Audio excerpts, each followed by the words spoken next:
Հանրապետության տարածքում գոյացող մակերևութային և ստորգետնյա ջրերի միայն 1/3-ն է օգտագործվում գյուղատնտեսական, արդյունաբերական, կենցաղային և այլ նպատակների համար։ Մասնավորապես ջրառատ տարիների գարնանային ամիսների հեղեղային հոսքի մի մասն է կուտակվում ջրամբարներում, իսկ մնացածը դուրս է հոսում հանրապետության սահմաններից։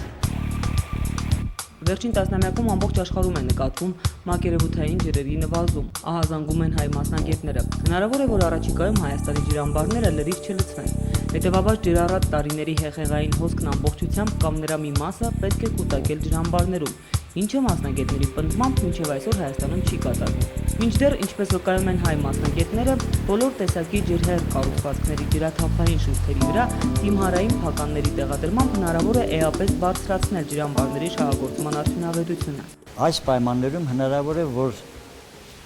մեր ջրամբարները լրիվ չլցվեն։ Նկատի ունենալով, որ ապագայում ջուրը ավելի է քչանալու, ապա անպայմանորեն խնդիր է առաջանում գոնե ջրառատ տարիներին ջրի հեռացում ջրամբարներից չլինի։ Ըստ Water Research Group հայտնի կազմակերպության ուսումնասիրությունների, հեռու չէ ապագան, երբ աշխարհին կհետապնդի ջրի պակասի սպառնալիքը։ Մեր երկրում գործում է 74 ջրամբար, որոնցից խոշոր են Ախուրյանի, Սպանդարյանի, Արփի լճի, Ապարանի, Տոլորսի, Ազատի և Կեչուտի ջրամբարները։ Ջրամբար մտնող հեղեղային հոսքի անվտանգ հեռացումն իրականացվում է ջրհեղ կառուցվածքների միջոցով։ Բետոնային պատվարներ ունեցող ջրամբարները սովորաբար ունենում են ջրաթափային ճակատներ, որոնց վրայով կատարվում է ջրի թափք, երբ ջրամբարում ջրի մակարդակը հասնում է ջրաթափի շուրջ։ Նախագծման փուլում յուրաքանչյուր ջրամբարի համար տեխնիկատնտեսական հաշվարկներով որոշվում է առավելագույն դիմհարային մակարդակը, որից վեր մակարդակի բարձրացում չի թույլատրվում պատվարի կայունության և տարածքի լրացուցիչ մակերեսներից ջրածածկումը բացառելու նկատառումներով։ Ջրամբարում ջրի լրացուցիչ ծավալ կուտակելու համար վերջին 2 տասնամյակում լայն կիրառություն են ստացել Hydro+ անվանմամբ գործարանային պայմաններում կառուցվող դիմհարային կառուցվածքները, որոնք տեղադրվում են պատվարի ջրաթափի հարթեցման շուրթի վրա։ Երբ Hydro+ կառուցվածքների շահագործման փորձը սկսեցինք ուսումնասիրել, մեզ հանգիստ չէր տալիս այն հանգամանքը, թե ինչու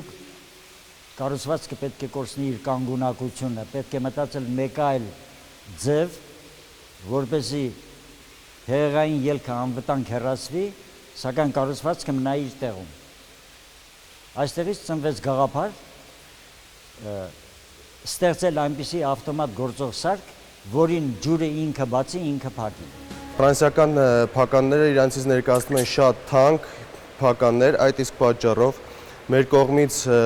մշակվել է նոր տիպի դիմհարային փականներ, որոնք գործում են ավտոմատ։ Ուզում եմ ներկայացնել ձեզ մեր փորձասարքը։ Ունենք ավազան, որին միացված է փորձասարքը, դիմհարային փականը։ Ավազանում ունենք ջրի ծավալ, որի մակարդակը գնալով բարձրանում է։ Հասնելով մի կրիտիկական մակարդակի, ջուրը լցվելու է հատուկ նախատեսված տարածք և առաջացնելով լրացուցիչ ջրի ճնշման ուժ, փականը բացվելու է։ Փականը բացվելով ջուրը թափվելու է ներքևի բիև այնքան ժամանակ, մինչև չնկատվի ջրի մակարդակի իջեցման տենդենս։ Երբ ջուրը սկսի իջնել, փականը նորից կփակվի և այդ իսկ պատճառով կհավաքվի լրացուցիչ ջրի ծավալ ջրամբարում։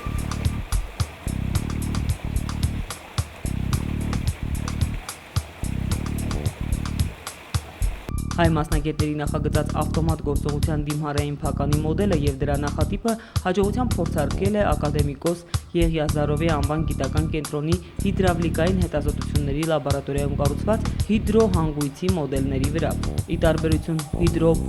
դիմհարների, որոնք տեղադրվում են միմիայն բետոնային պատվարների վրա, դիմհարային փականները կարող են տեղադրվել այլ պատվարների վրա, ցանկացած ջրհեղ կառուցվածքների վրա։ Հեղեղային հոսքի ամբողջ ժամանակաշրջանում դիմհարային փականը կարող է բազմիցս բացվել, փակվել, ապահովելով ջրի անվտանգ հեռացում։ Ընդ որում ջրամբարում ջրի մակարդակի տատանման չափը հնարավոր է կարգավորել հիդրավլիկական մեղմիչի միջոցով։ Այս պահին ես կանգնած եմ փականի վերևի հարթակի վրա։ Փականը ներառում է հարթ վահան, որի վերևի շուրթը կորագիծ է և տեղադրված է շրջանակի մեջ։ Փականը ունի հորիզոնական առանցք, որի շուրջ վահանը կարող է ճոճվել։ Այս պահին ջրի մակարդակը մոտենում է վահանի վրա արված ուղղանկյուն ճեղքին, փականը պետք է գնա բրեպի բացում։ Ահա փականը բացվեց։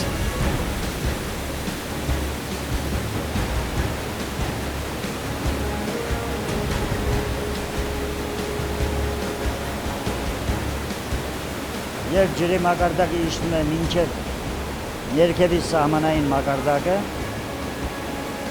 փականը գնում է դեպի փակում։ Այժմ մակարդակը մոտենում է ներքևի սահմանին, փականը պետք է գնա դեպի փակում։ Ահա փականը գնաց դեպի փակում։